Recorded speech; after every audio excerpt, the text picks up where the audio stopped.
Wah, sudah ya. Baik, terima kasih. Kalau masih mau lanjut, sebenarnya kita cukup bahas ini dulu aja ya. Pertanyaan-pertanyaan yang muncul di Waskita saja ya.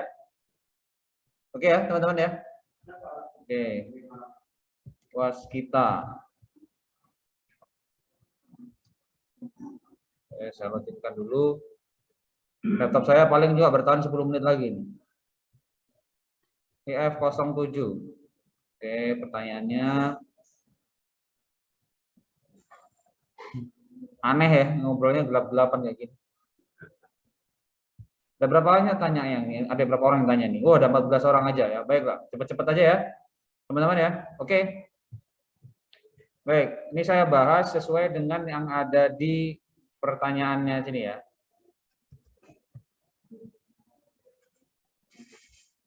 Baik. Lebih baik core prosesor atau yang lebih banyak atau kecepatan clock yang lebih tinggi? Apa yang pakai itu? Kedengaran nggak suara saya? Nah ya. Ini ada tanya lebih baik core-nya yang prosesor yang banyak atau kecepatan clock-nya yang tinggi? Ya. Lebih baik core prosesor yang lebih banyak. Ini yang tanya adalah Mas siapa nih? Nggak kelihatan nih. Abdul Fatah. Ada Abdul Fatah? Ada? Menurut saya yang paling efisien sampai sekarang adalah jumlah core-nya yang banyak. Walaupun kecepatannya tidak tinggi, ya. Maka kalau Anda cari prosesor atau chipset yang mau mumpunin, maka minimal Anda lihat jumlah core-nya. Fashionnya seperti itu. Karena kalau jumlah core-nya terbatas, namun kecepatannya tinggi, nanti yang terjadi adalah panas. Seperti itu, ya. Baik, satu. Yang kedua, ada yang tanya lagi, Pak, saya baca kalau prosesor di HP yang terbaru litografinya sudah sampai dengan apakah proses? Kemungkinannya bisa, namun 4 nano itu kayaknya belum diimplementasiin ya, kayaknya cuma 4 ya. 5 nano dengan nano. Kalau komputer nyusul nggak ya? Nah, kemungkinannya bisa jadi karena perbedaan yang mencolok di antara mobile device yaitu adalah SoC. SoC itu semua sistemnya terintegrate. Jadi sistem A tentang apa?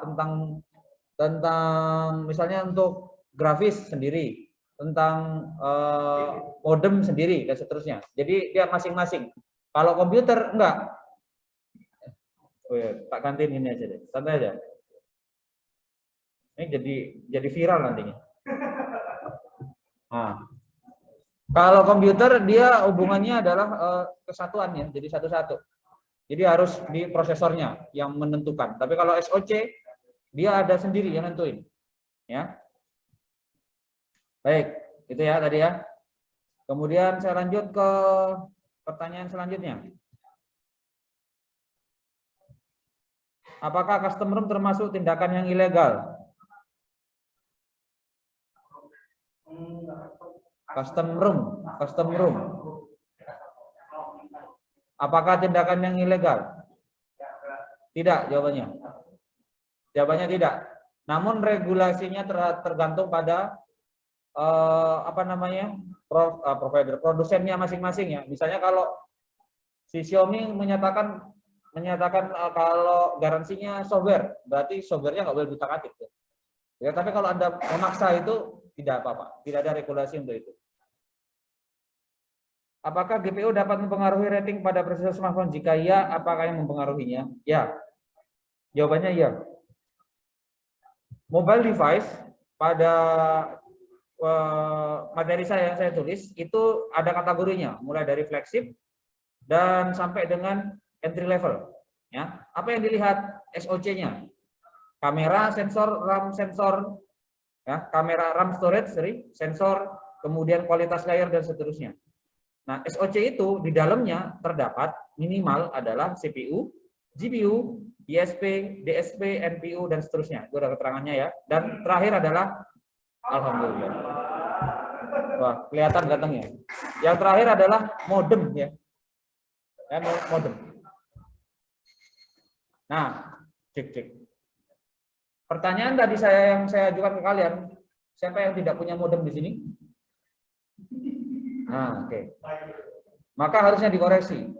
Karena setiap handphone itu pasti punya modem. Jawabannya. Maka kalau ada yang merasa tidak punya, harusnya punya ya. Di handphone kalian itu sama modem. Modem itu berfungsi sebagai converter sinyal dari analog ke digital, bahasanya gampang gitu. Dimana kalau secara tertulis dia adalah data dari handphone yang bisa dimengerti handphone ke komponen yang di luarnya apa? Di luarnya WiFi, 3G, 4G, itu kan sinyal yang berbeda dengan handphone. Maka itu yang disebut sebagai modem. Jadi penerjemah di antara keduanya adalah modem. Kalau kalian nelpon, kalian pakai data, itu pakainya modem. Karena data yang kalian kirimkan pasti melewati infrastruktur namanya. Nah, infrastruktur itu beda perangkat, beda alat, dan seterusnya. Nah, itu yang harus dirubah sinyalnya. Ya, dari yang harusnya dimengerti saja sama komputer, maka harus juga dimengerti oleh pihak lain. Nah, fungsinya siapa? Modem. Begitu ya. Jadi jawaban yang tadi disampaikan di teman-teman yang online dan di ini itu adalah harusnya punya semua. Nah, mumpung sudah online, saya online-kan dulu. Persepsi sudah ya, tadi ya. Ini yang saya pentingkan cuma recordingnya ya.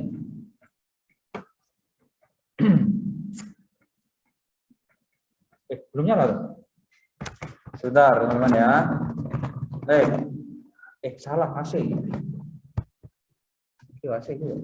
Terus ini. Ini connect enggak ya? Was kita.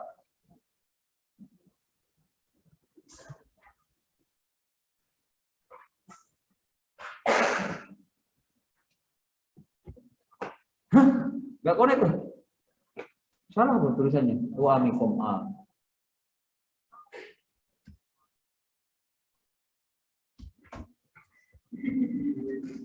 Delay. Ya jelas delay lah, jalurnya jauh tuh. Baik, saya lanjut ke pertanyaan selanjutnya. Pertama, ini ada banyak pertanyaannya.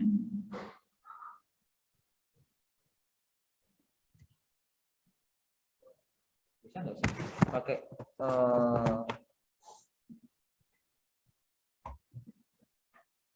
udah nggak bisa dipakai lagi ya.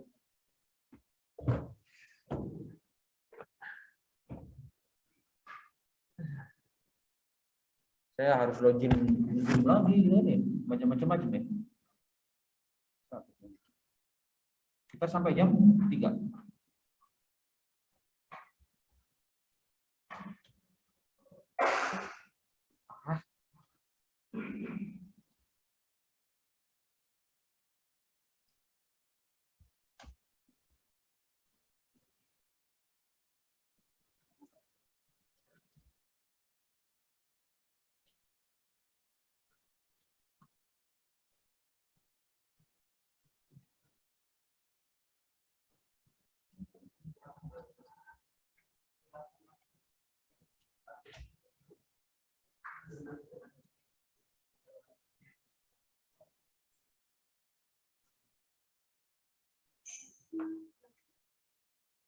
Semoga nanti rekamannya bisa saya gabung ya, sempat saya gabung. Kalau nggak sempat tolong dimaklumi ya. Error nggak nih? Nah, error semua. Oh enggak. Ini pertanyaannya banyak banget ya.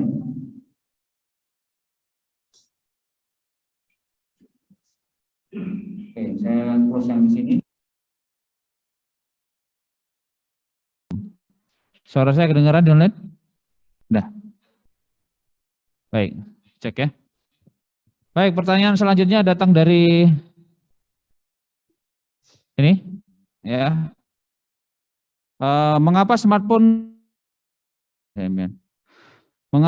hanya dapat bertahan beberapa tahun? Bisnis jawabannya. Itu jelas, bisnis.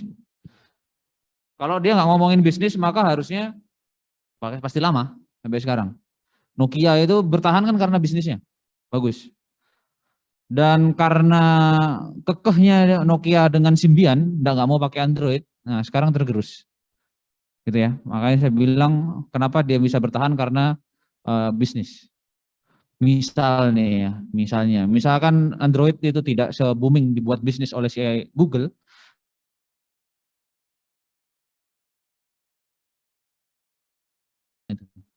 ya itu makanya bisnis. Mengapa vendor smartphone saat ini terkesan sangat cepat mengeluarkan produk smartphone terbaru mereka? Bisnis jawabannya. Yang itu yang dilakukan oleh Apple, yang dilakukan oleh Xiaomi.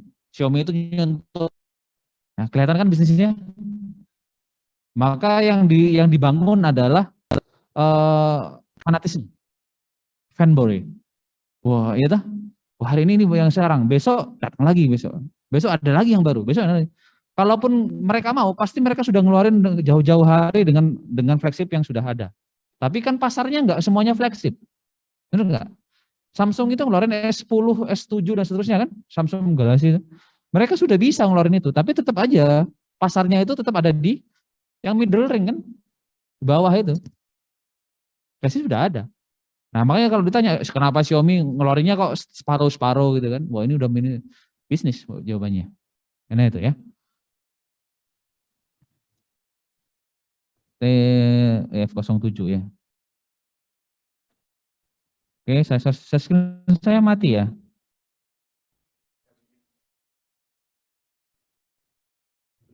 Oke, saya pindah ke PC saya saja. Ya, kalau ini banyak yang nggak tanya sih, sebenarnya nggak masalah sih. Oke aja lah. Oke, sudah tadi ini sudah, oke sudah. Oh ini tadi ya. Mengapa vendor smartphone ini? Mengapa Windows Phone kalah bersaing dengan Android dan iPhone? Keterbatasan pengembang. Jawabannya itu. R&D-nya untuk si apa namanya Android sudah lama dibangun.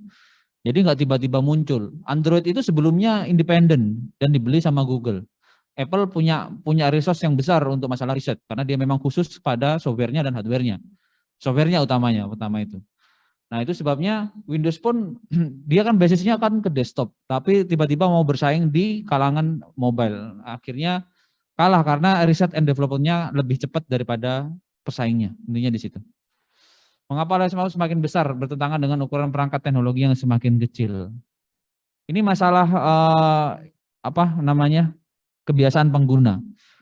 By the way, tahun 90-an sebenarnya sudah ada yang layar dengan ukuran yang besar seperti sekarang. Namanya PDA.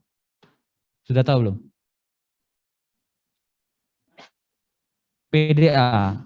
PDA, kok malah passion personal personal digital assistant namanya.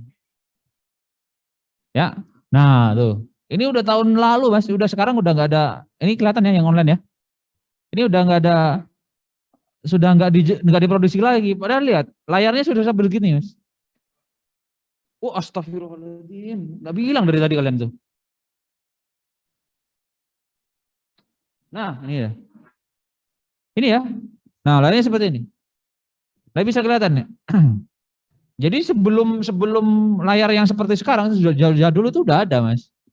Jadi bukan hal yang baru sebenarnya. Namun kan behaviornya, kebiasaan kita itu kan berubah-ubah. Pak, saya pengen sukanya pakai tombol. Ya udahlah, muncullah yang candy bar itu ya, yang ada tombolnya angka. Kemudian ini kayaknya nggak efisien deh. Akhirnya si Apple mengeluarkan yang seperti ini juga dan mempopulerkan touchscreen-nya. Karena pada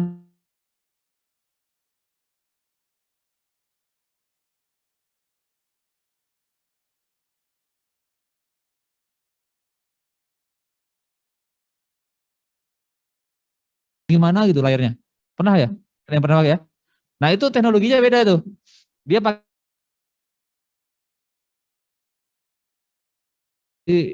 diukurlah di situ eksisnya. Nah kalau yang sekarang sudah pakai wave, dia pakai sinyal ya. Makanya dia layarnya ada dua. Layar untuk LCD-nya sama layar untuk touchscreen-nya, ya kan? Gede itu ya. Nah kalau untuk masalah itu ini jawabannya.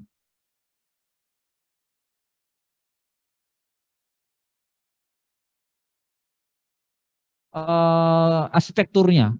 Jadi kalau semakin banyak perangkat yang bisa di cover, maka lebih prosesnya. Intinya gini, prosesor itu kan dia yang memproses semuanya. Isinya cuma transistor. Transistornya anggap aja pertama kali 1 juta. Kemudian ukurannya dirubah lebih kecil. 5 nanometer misalnya. Litografinya lebih kecil kan. Maka secara ukuran standar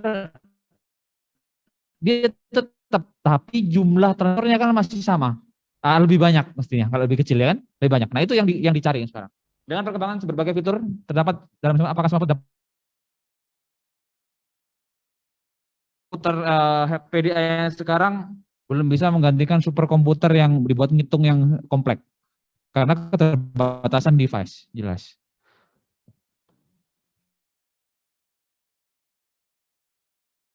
Listrik yang dipakai. Kenapa perkembangan mobil listrik terasa begitu cepat? Bagaimana pandangan Bapak terkait mobil listrik di masa akan datang? Ini beda-beda ya pandangannya. Kalau saya ngomongin cepat sih sebenarnya nggak cepat-cepat banget. Ya nggak cepat-cepat banget, hanya saja memang hype-nya lagi seperti itu. Lagi hype, wah lagi ini ganti ini, besok ganti ini. Itu ya kalian ya kena pasar lah intinya gitu. Kena model pasarnya. Ya mau gimana lagi, impact-nya memang begitu bisnis. Ya kan, apalagi sekarang kena pandemi kayak gini gitu. Kalau mobil yang mungkin nggak perlu lagi device yang besar-besar ya. Mungkin ada device yang sudah mulai mengganti komunikasinya atau cara berkomunikasinya. Ya, sekarang sudah ada smartware, Alogi ya. Nah, sekarang udah bisa dipakai nelpon, bisa dipakai yang lain, bisa dipakai notif, handphonenya tinggal ditaruh aja, saku, gitu kan gitu. Tergantung behaviornya. Kenapa Indonesia belum semua bisa menggunakan 5G, sedangkan di luar negeri contohnya Amerika, China dan juga sudah yang jelas karena mereka yang menciptakan infrastrukturnya, kita belum. Kita terlambat. Kenapa? Karena jaringan pita lebar kita, broadband kita itu masih dipakai yang analog, TV analog. Itu sebabnya TV analog sudah di-off-kan mulai sejak tanggal berapa? Bulan kemarin kayaknya. Tahun ini akan dimatikan. Siaran TV analog akan di-off-kan di tahun ini semuanya karena jaringan pita lebarnya atau frekuensinya akan dipakai untuk 5G. Maka baru disiapin, ya. Jadi kenapa terlambat? Karena kita masih pakai analog, Pak. Di sana sudah pakai digital semua TV-nya, sini baru pakai analog, ya. Jadi mau nggak mau ya agak terlambat, ya.